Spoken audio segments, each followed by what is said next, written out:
హిందూ బంధువులందరికీ నమస్తే.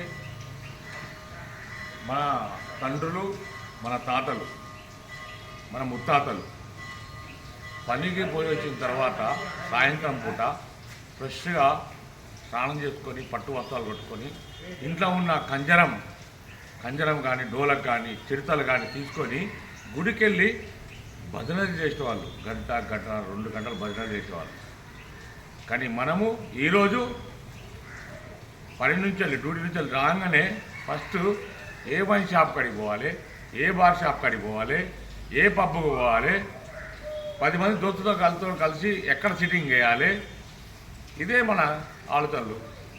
ఒక గుడికి వెళ్దాము, ఒక భజనలు చేద్దాము, ఫ్యామిలీతోని ఏదైనా టెంపుల్కి వెళ్దాము.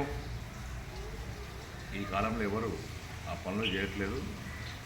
దయచేసి నేను ఒక విషయం చెప్తున్నా, మన ధర్మాన్ని మనం కాపాడుకుందాము. నమస్తే.